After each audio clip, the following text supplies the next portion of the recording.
Chers élèves, bonjour.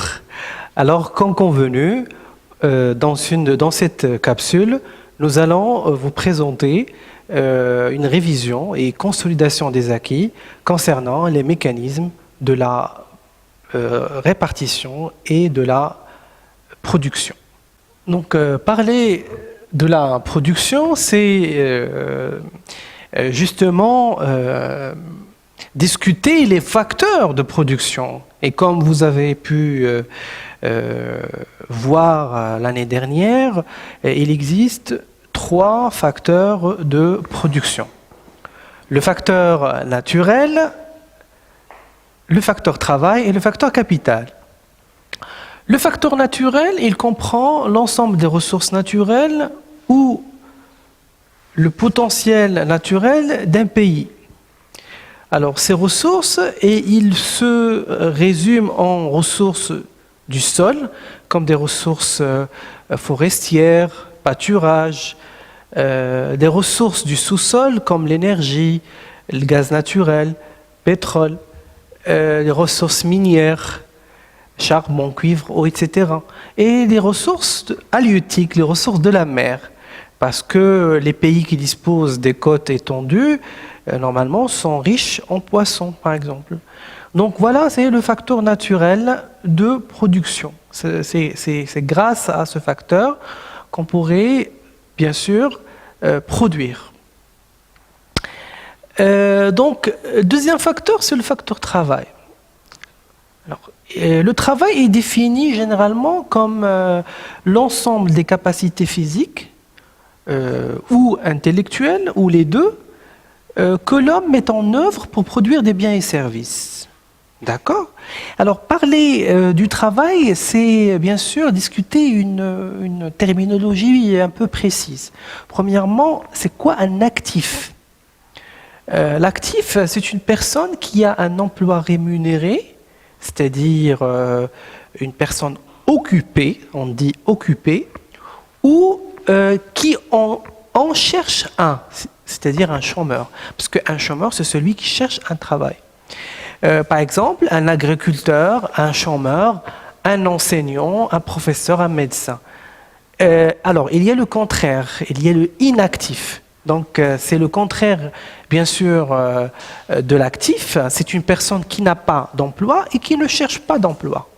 Donc, c'est normal, comme l'enfant de moins de 15 ans, comme les élèves, les étudiants, les retraités, et ainsi de suite. Il y en a des personnes qui sont inactives, qui sont en âge d'activité, ils ont 15 ans et plus, mais qui n'ont pas d'emploi, qui ne cherchent pas d'emploi. Ils font partie de la population inactive.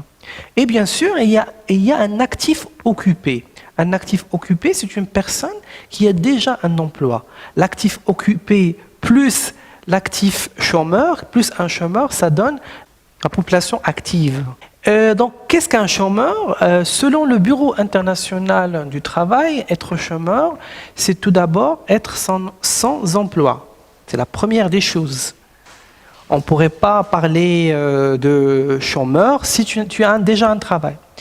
Deuxièmement, tu es disponible pour travailler. Et troisièmement, tu recherches effectivement un travail.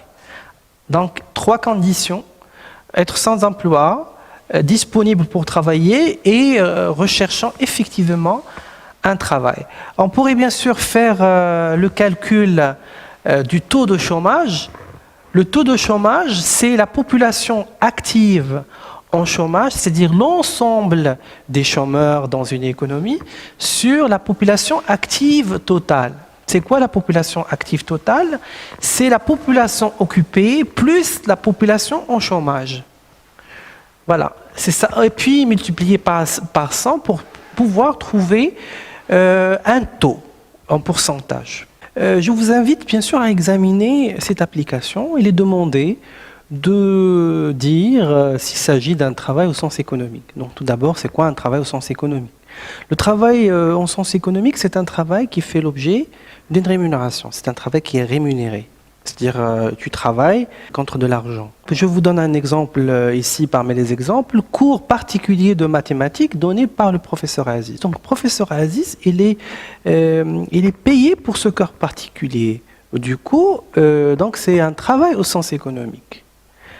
En revanche, Achraf, lorsqu'il veut planter des roses dans son jardin, c'est un travail qu'il déploie, mais ce n'est pas un travail au sens économique. Donc je vous demande bien sûr d'examiner les cas.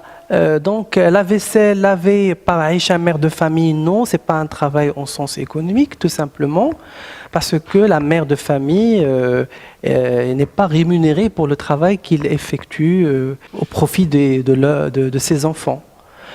Par contre, la vaisselle faite par Fatima, une femme de ménage, c'est un travail au sens économique parce qu'elle est rémunérée. Fatima, elle est rémunérée du travail qu'elle fournit au profit du ménage pour lequel il travaille. Vente de disques par Ahmed, oui, c'est un travail au sens économique parce que Ahmed, il vend des disques contre de l'argent. Voilà, les deux cas, je les ai expliqués tout à l'heure.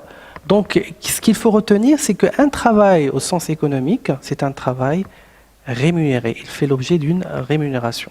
Alors, passons maintenant aux différents types de chômage. Il existe plusieurs types de chômage. Le premier type, c'est le chômage structurel. C'est quoi un chômage structurel? C'est un chômage qui est lié à des changements de structure économique dans une économie. Alors tout d'abord, le chômage c'est quoi? Le chômage c'est un déséquilibre sur le marché du travail.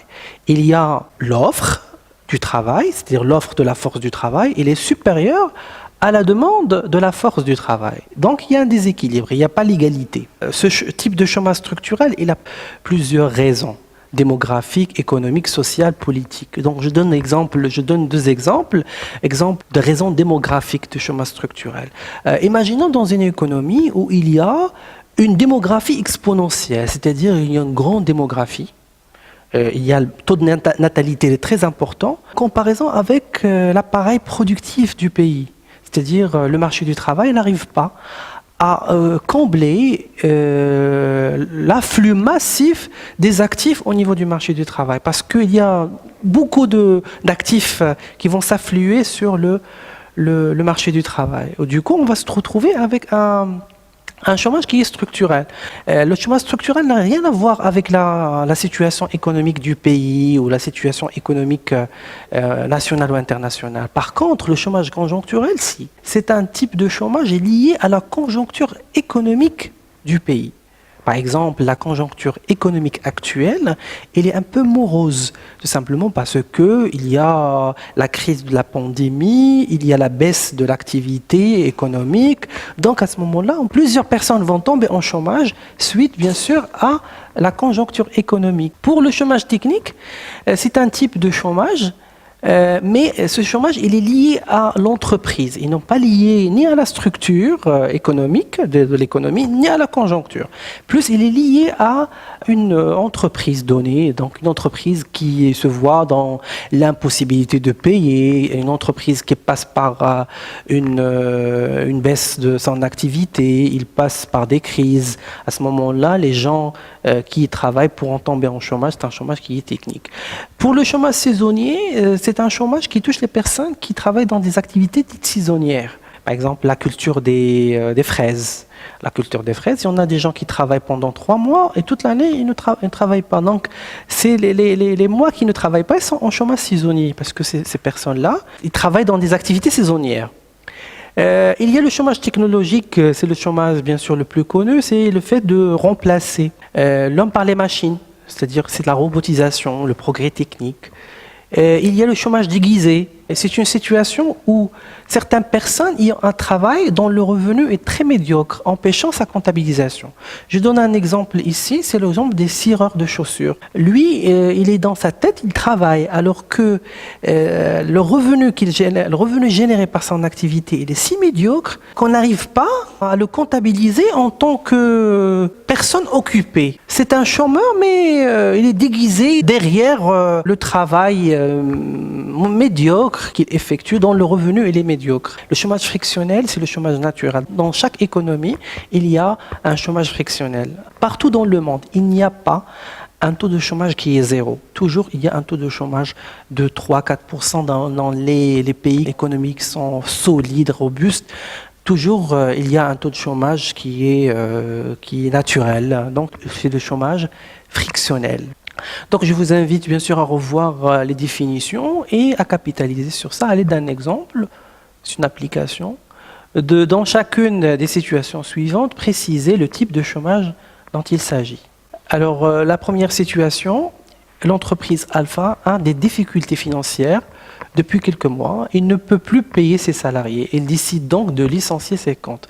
Donc ça, c'est un problème lié à une entreprise. Donc, on n'est pas en relation ni avec la structure économique, ni avec la conjoncture économique, ni avec la saisonnalité. Pas un chômage naturel parce que l'entreprise passe par des difficultés, ni avec la robotisation. Il n'y a pas le remplacement des hommes par les machines. Voilà, donc je vous laisse bien sûr réfléchir pour pouvoir me donner de quel type de chômage il s'agit. Deuxièmement, au Maroc, la crise économique actuelle liée au Covid-19 a poussé les entreprises à licencier plusieurs de leurs employés, surtout dans des villes qui sont industrielles, des villes touristiques comme Marrakech par exemple. Ahmed n'est pas satisfait dans son travail et décide de démissionner. Ça fait 15 jours qu'il cherche un nouveau travail. Quatrièmement, 30 salariés travaillent dans une raffinerie de sucre uniquement durant la saison mai, juin, juillet. Pour le restant de l'année, on ne compte que 10. Et Karim, c'est un cireur des chaussures. Alors voilà, c'est très simple. Le premier, c'est un chômage technique, tout simplement parce que le problème, il touche l'entreprise. Ça n'a rien à voir ni avec la conjoncture, ni avec la saisonnalité, ni avec la structure économique. Deuxièmement, oui, c'est la conjoncture économique, parce que la conjoncture économique actuelle, elle est un peu morose, ce qui a poussé plusieurs entreprises à licencier. Donc, c'est un chômage conjoncturel.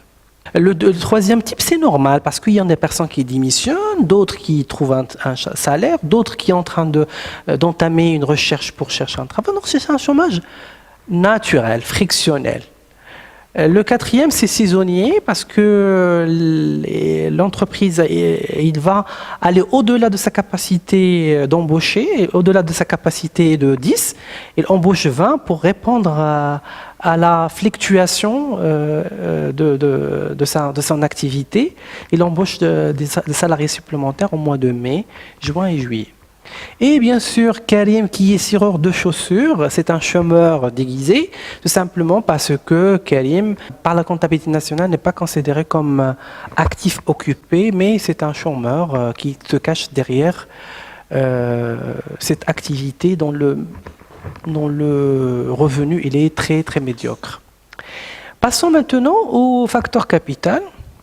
Le facteur capital, il désigne l'ensemble des biens et des services utilisés dans le processus de production. Les biens et les services, qui sont soit des biens et des services durables, ce qu'on appelle le capital fixe, comme par exemple les machines, le matériel informatique, le matériel de transport, qu'on le retrouve généralement dans les immobilisations, et les biens et services non durables, c'est le capital dit circulant, c'est-à-dire les matières premières. Les matières premières utilisées dans le processus de production. Mais pour faire la différence entre durable et non durable, c'est utilisé pendant au minimum une année.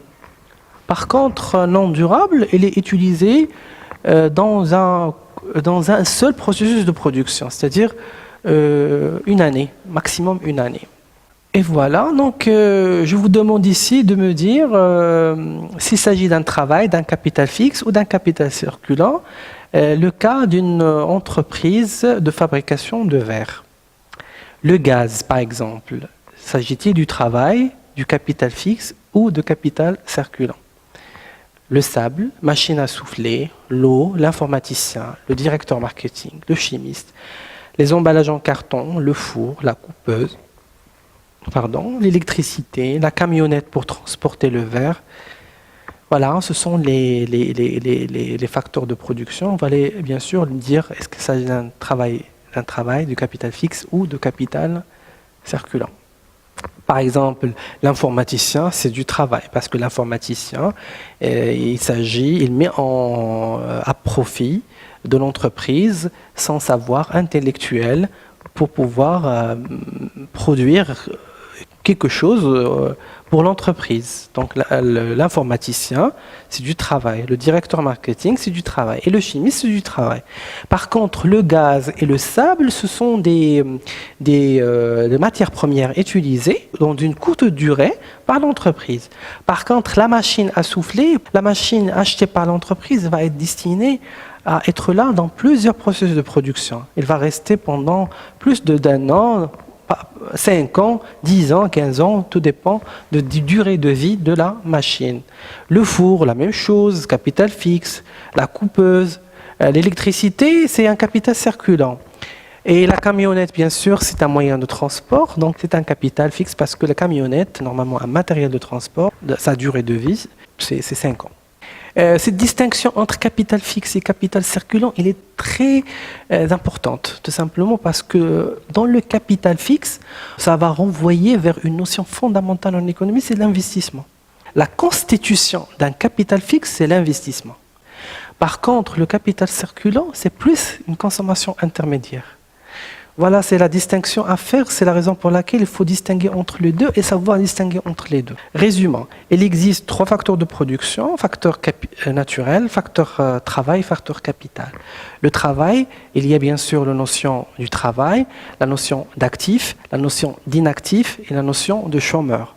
Et la notion de actif, chômeur, actif occupé, c'est-à-dire celui qui travaille et celui qui cherche un travail. Aussi, il y a le taux de chômage, on a vu comment le calculer.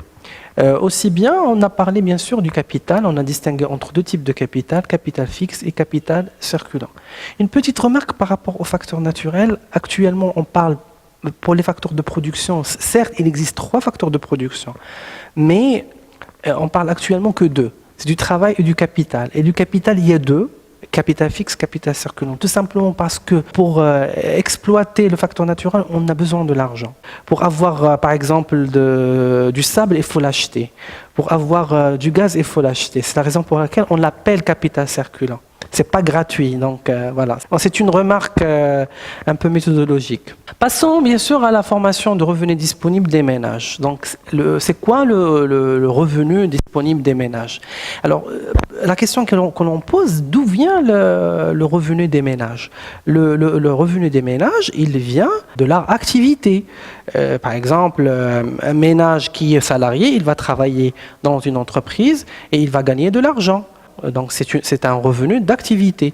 Mais ce ménage, il pourrait avoir une propriété. Il pourrait avoir par exemple une terre cultivable. Il pourrait acheter des actions. Il pourrait avoir des dividendes. Il pourrait placer de l'argent au niveau de la banque. Il pourrait avoir des intérêts créditeurs. Donc ce sont des revenus de propriété. Voilà. Donc les revenus des ménages, on distingue 2. Revenus d'activité qui sont issus de l'activité du ménage et revenus de propriété s'il a une propriété donnée. Là, il y a une petite remarque par rapport à ça. Voilà, les revenus mixtes. Alors, les revenus mixtes, ce sont des revenus dont le frontière entre la propriété et l'activité est un peu floue. C'est la raison pour laquelle on les met ici. Je vous donne un exemple. Si par exemple, un ménage il a un salon, une femme coiffeuse, il a un salon. Il va gagner à la fin du mois, il va gagner un petit profit, donc c'est un profit. Le profit, la coiffeuse, il travaille dans son propre salon, donc il fournit une activité et il a aussi une propriété, c'est son salon. Donc le revenu qu'il va gagner, le profit à la fin du mois, ça s'appelle un revenu mixte. D'accord? Donc le revenu primaire, il rémunère directement les facteurs de production. La répartition primaire, c'est la rémunération directe des facteurs de production. D'accord? Alors, on va donner un exemple ici. Vous allez bien sûr me dire s'il s'agit de me dire le revenu, la contrepartie et le type de revenu. Monsieur Al-Alami, directeur financier de l'entreprise Somatex, reçoit une rémunération de 15 000 dirhams par mois. Il est aussi propriétaire d'une terre cultivable qu'il loue à 30 000 dirhams annuellement. Donc, monsieur Alami, il reçoit un salaire, donc c'est une rémunération directe de son activité de 15 000 dirhams. Il a une terre cultivable, donc il a une propriété, mais cette propriété, il est loué à 30 000 dirhams annuellement. Donc Ali, il a deux revenus. Revenus d'activité de 15 000 dirhams et revenus, bien sûr, de la propriété qui est de 30 000 dirhams issus du fermage. Le fermage, c'est l'argent, c'est le revenu issu de la location de la terre cultivable. Monsieur Slimani, l'épouse de Monsieur Al-Alami, propriétaire d'un magasin de haute couture traditionnel. Donc Madame Slimani est là, un magasin de haute couture. Il réalise un bénéfice de 10 000 dirhams par mois. Il possède des actions dans une entreprise qui lui rapporte des dividendes. Il dispose aussi d'un compte bancaire bloqué auprès de la BMCE qui lui rapporte des intérêts trimestriels qui s'élèvent à 500 dirhams. Donc il va vous demander de compléter un tableau. Vous allez mettre dans ce tableau l'agent, c'est-à-dire Monsieur Alami, Madame Slimani. Voilà, on a deux agents. Le revenu, type de revenu, et vous allez mettre la contrepartie. Moi, j'ai corrigé l'exercice. Titulaire de revenu, nature de revenu, contrepartie et type de revenu. Monsieur Al-Alami, c'est le salaire. Contrepartie, c'est le travail, c'est revenu d'activité.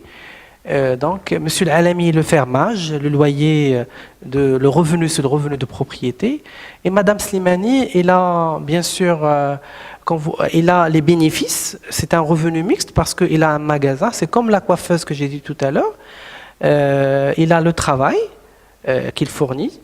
Puis il a aussi l'investissement. Il a le matériel, la propriété, il a le matériel, il a le matériel à utiliser dans son magasin. Aussi, il y a les dividendes, la contrepartie, il y a les actions, c'est un revenu de capital. Et Madame Slimani, il a les intérêts parce qu'il a placé, regardez, il a placé son argent. Il dispose aussi d'un compte bancaire bloqué auprès de la BMCE qui lui rapporte des intérêts trimestriels qui s'élèvent à 500 dirhams. Donc 500 dirhams, c'est la rémunération de l'argent bloqué. Voilà. Il va avoir un revenu, c'est un revenu de capital, parce qu'il a bloqué de l'argent, c'est un revenu de capital. Il va recevoir des intérêts créditeurs en contrepartie de l'argent bloqué. C'est le placement d'argent. Alors, on a dit qu'il existe une répartition primaire. La répartition primaire, elle rémunère directement les facteurs de production. Donc soit du capital, soit du travail, revenu d'activité ou revenu de propriété. Et il y a une répartition secondaire ou la redistribution. La redistribution ou la répartition secondaire, c'est un mécanisme mis en place par l'État qui consiste à prélever des revenus de chez certains pour les redistribuer ou à d'autres. Pourquoi on fait ce qu'on appelle, on prend des riches pour donner aux pauvres en fait. Pourquoi? Pour la solidarité et la justice sociale. Parce qu'il y en a des gens dont le revenu il est faible, donc il fallait bien sûr renforcer le revenu. D'autres dont le revenu il est très important, il fallait bien sûr retrancher de leur revenu pour faire des transferts sur le revenu, faire des transferts sur le revenu modeste en fait. Alors le revenu disponible des ménages, il est égal au revenu primaire plus les revenus de transfert. Les revenus de transfert, ce sont les revenus issus de la répartition secondaire. Par exemple, un monsieur qui va avoir son revenu, il va avoir des revenus de transfert sous forme, il va avoir la répartition primaire qui rémunère directement les heures de travail, plus le revenu de transfert en termes des allocations familiales ou d'autres transferts monétaires. Ainsi prend fin notre présentation. J'espère que cette présentation vous a été utile. Je vous donne rendez-vous dans une prochaine capsule concernant la consommation, l'épargne et l'investissement. Merci beaucoup.